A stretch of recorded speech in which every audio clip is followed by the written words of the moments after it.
നമസ്കാരം. ദേശീയ വാർത്താ ന്യൂസ് ചാനലിലേക്ക് ഏവർക്കും സ്വാഗതം. മുംബൈ ഭീകരാക്രമണ കേസ് പ്രതി തഹാവൂർ റാണയെ ഇന്ത്യക്ക് കൈമാറുമെന്ന് US പ്രസിഡന്റ് ട്രംപ് പ്രഖ്യാപിച്ചത് പ്രധാനമന്ത്രി നരേന്ദ്രമോദിയുടെ സന്ദർശനത്തോടനുബന്ധിച്ചായിരുന്നു. രണ്ടു രാജ്യങ്ങളും തമ്മിലുള്ള കുറ്റവാളി കൈമാറ്റ ഉടമ്പടി പ്രകാരമാണ് റാണയെ കൈമാറ്റം ചെയ്യുന്നത്. അമേരിക്കയിൽ നിന്നും ഇന്ത്യൻ വ്യോമസേനയുടെ പ്രത്യേക വിമാനത്തിൽ റാണയെ ഇന്ന് ഡൽഹിയിലെത്തിക്കും. ഡൽഹിയിലെത്തിയാൽ ഉടൻ NIA പ്രാഥമിക ചോദ്യം ചെയ്യലും റാണയുടെ അറസ്റ്റും രേഖപ്പെടുത്തുമെന്നാണ് വിവരം. തുടർന്ന് വിർച്വലായി കോടതിയിൽ ഹാജരാക്കി ജുഡീഷ്യൽ കസ്റ്റഡിയിൽ വിടും. തിഹാർ ജയിലിൽ ഇയാളെ പാർപ്പിക്കാൻ ഒരുക്കങ്ങൾ പൂർത്തിയാക്കിയതായി അധികൃതർ അറിയിച്ചു. തഹാവൂർ റാണയ്ക്കായി പഴുതടച്ച് സുരക്ഷ ഏർപ്പെടുത്തിയിരിക്കുകയാണ്. റാണയെ പട്യാല ഹൗസ് കോടതിയിൽ ഹാജരാക്കുക ഓൺലൈനായി എന്നാണ് സൂചന.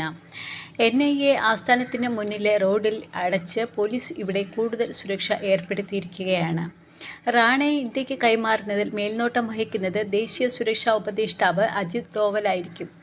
റാണയെ ഇന്ത്യയിലെത്തിക്കുന്നത് സംബന്ധിച്ച് മുംബൈയിലെയും ഡൽഹിയിലെയും ജയിലുകളിൽ പ്രത്യേക ക്രമീകരണങ്ങൾ പൂർത്തിയാക്കിയിട്ടുണ്ട്. റാണയ്ക്കൊപ്പം വിമാനത്തിൽ NIA റോ സുരക്ഷാ ഉദ്യോഗസ്ഥന്മാരാണുള്ളത്.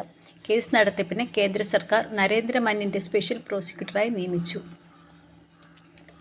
ഇന്ത്യക്ക് കൈമാറരുതെന്ന അടിയന്തര അപേക്ഷ US സുപ്രീം കോടതി തള്ളിയതിന് പിന്നാലെയാണ് റാണയെ ഇന്ത്യക്ക് കൈമാറാനുള്ള നടപടികൾ തുടങ്ങിയത്. തന്നെ ഇന്ത്യക്ക് കൈമാറരുതെന്ന് ആവശ്യപ്പെട്ട് തഹാവൂർ റാണ ഫെബ്രുവരി 14 ഒരു അടിയന്തര ഹർജി US സുപ്രീം കോടതിയിൽ സമർപ്പിച്ചിരുന്നു. മാർച്ചിൽ ഈ ഹർജി കോടതി തള്ളി. എന്നാൽ റാണ ഹർജി വീണ്ടും പുതുക്കി നൽകുകയായിരുന്നു. ആദ്യത്തെ ഹർജി ജസ്റ്റിസ് കാഗനായിരുന്നു പരിഗണിച്ചിരുന്നതെങ്കിൽ പുതുക്കിയ ഹർജി നേരിട്ട് ചീഫ് ജസ്റ്റിസ് റോബർട്ട്സാണ് പരിഗണിച്ചത്. തിങ്കളാഴ്ചയാണ് അപേക്ഷ തള്ളിയതായി സുപ്രീം കോടതി അറിയിച്ചത്. മുംബൈ ഭീകരരുടെ ആക്രമണത്തിന്റെ മുഖ്യ സൂത്രധാരനായ ലഷ്കർ-ഇ-തോയ്ബ ഭീകരൻ ഡേവിഡ് കോൾമാൻ ഹെഡ്ലിയുടെ സഹായിയായിരുന്നു റാണ. 2019 FBI അറസ്റ്റ് ചെയ്തത്. പാകിസ്ഥാൻ വംശജനായ താൻ ഒരു മുസ്ലിമായതിനാൽ ഇന്ത്യയിലേക്ക് നാടുകടത്തിയാൽ കടുത്ത പീഡനം ഏൽക്കാനുള്ള സാധ്യത വളരെ കൂടുതലാണെന്നായിരുന്നു റാണ അപ്പീലിൽ പറഞ്ഞത്. ആരോഗ്യം വഷളായിക്കൊണ്ടിരിക്കുകയാണെന്നും പാർക്കിൻസൺ രോഗം, മൂത്രാശയ ക്യാൻസറിന് സൂചന നൽകുന്ന രോഗങ്ങൾ എന്നിവയുൾപ്പെടെ നിരവധി ആരോഗ്യ പ്രശ്നങ്ങളുണ്ട്. അതിനാൽ ഇന്ത്യയിലേക്ക് നാടുകടത്തരുതെന്നായിരുന്നു റാണയുടെ വാദം. തഹാവൂർ റാണയുടെ കേസിന്റെ വിചാരണയ്ക്കായി പബ്ലിക് പ്രോസിക്യൂട്ടറെ നിയമിച്ചു. വിവിധ കേസുകളിൽ CBIയെ പ്രതിനിധീകരിച്ച് സ്പെഷ്യൽ പബ്ലിക് പ്രോസിക്യൂട്ടറായി പ്രവർത്തിച്ചിട്ടുള്ള അഭിഭാഷകൻ നരേന്ദർ മന്നെയാണ് നിയമിച്ചിരിക്കുന്നത്. 3 വർഷത്തേക്ക് സ്പെഷ്യൽ പബ്ലിക് പ്രോസിക്യൂട്ടറായി നരേന്ദ്ര മന്നെ നിയമിച്ചതായി ആഭ്യന്തര മന്ത്രാലയം വിജ്ഞാപനം പുറത്തിറക്കി. ബാല്യകാല സുഹൃത്തും പാക് വംശജനുമായ അമേരിക്കൻ പൗരൻ ഡേവിഡ് കോൾമാൻ ഹെഡ്ലിയുമായി ചേർന്ന് ലഷ്കർ-ഇ-തോയ്ബയ്ക്ക് വേണ്ടി ഭീകര ആക്രമണത്തിന് ഗൂഢാലോചന നടത്തിയെന്നാണ് പാക് വംശജനായ കനേഡിയൻ വ്യവസായി റാണയ്ക്കെതിരെയുള്ള കേസ്. 2008 നവംബർ 26 മുംബൈയിൽ ഭീകരാക്രമണം നടന്നത്. കനേഡിയൻ പൗരത്വമുള്ള പാക് വംശജനായ റാണ ലോസ് ആഞ്ചൽസിലെ ജയിലിലാണ് കഴിഞ്ഞിരുന്നത്.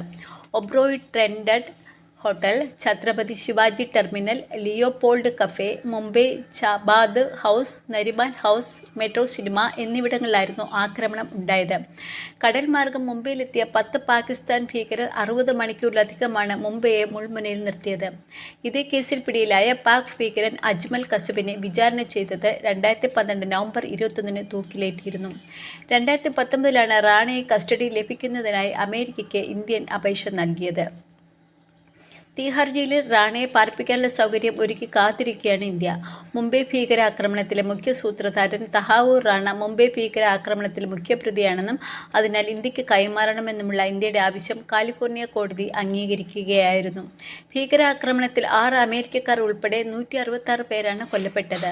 മുംബൈ ഭീകരാക്രമണ കേസ് പ്രതി തഹാവൂർ റാണയെ കൈമാറിയത് നരേന്ദ്രമോദി സർക്കാരിന്റെ നയതന്ത്രത്തിന്റെ വലിയ വിജയമാണെന്ന് കേന്ദ്ര ആഭ്യന്തരമന്ത്രി അമിത് ഷാ പ്രതികരിച്ചു. ഇന്ത്യയോടും ഇന്ത്യയിലെ ജനങ്ങളോടും മോശമായി പെരുമാറുന്നവരെ നിയമത്തിന് കീഴിൽ കൊണ്ടുവരേണ്ടത് ഇന്ത്യൻ സർക്കാരിന്റെ ഉത്തരവാദിത്തമാണെന്ന് അമിത് ഷാ എക്സിൽ കുറിച്ചു. എന്നാൽ ഭീകരാക്രമണം നടക്കുമ്പോൾ ആരാണോ ഭരിച്ചത് അവർക്കൊന്നും കഴിഞ്ഞില്ലെന്നും ഷാ വിമർശനം ഉന്നയിച്ചു.